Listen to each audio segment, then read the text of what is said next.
Bercy a finalisé sa stratégie de finances publiques à l'horizon 2016. Information des Échos. Ce qu'on y apprend est simple. On n'a pas fini de se serrer la ceinture. L'objectif étant, dans un premier temps, un déficit à 3% au moins d'ici 5 ans. La hausse de la dépense publique va être limitée, 0,4% par an seulement. Alors j'évoquais les efforts. Attention, ça va rendre les choses un peu plus concrètes. Les impôts et charges atteindront un nouveau sommet l'an prochain, près de 45% du PIB, soit 0,3 points de plus que prévu. Dans la série Bonne Nouvelle, quand même, la forte hausse des charges de copropriété. Et oui, c'est ironique. Elle s'envole après 2 ans de relative accalmie. C'est un coup dur pour les 8,4 millions de propriétaires en France. Ces charges ont progressé l'année dernière 2 fois plus que l'inflation, 1 650 € par an en moyenne pour un logement de 74 mètres carrés.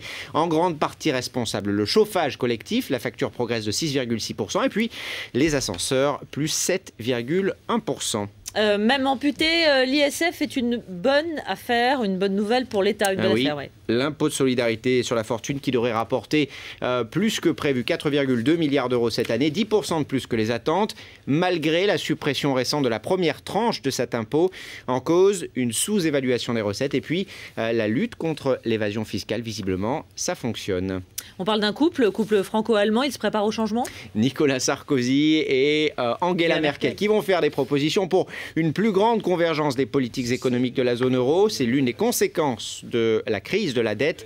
Les deux dirigeants veulent se donner plus de flexibilité. Ils veulent donc modifier les traités européens. Peut-être plus de détails lors d'un mini-sommet. Ce sera jeudi à Strasbourg. On traverse l'Atlantique, une mauvaise nouvelle aux États-Unis. Oui, la croissance américaine moins forte que prévu au 3e trimestre, 2% au lieu de 2,5% initialement annoncé. Résultat, eh bien, vous allez le voir, une séance difficile pour les marchés européens ce mardi.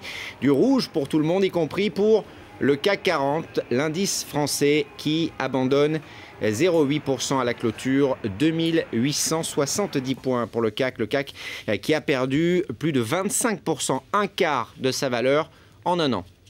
L'info Éco en plus, c'est un redressement fiscal record. 77 millions d'euros, c'est la somme que réclamerait le fisc à Liliane Bettencourt.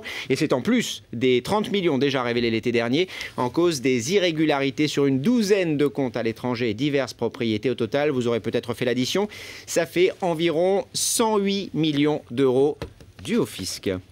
Waouh. Merci à vous, Thomas Misraquier, tout à l'heure pour l'Écho du soir.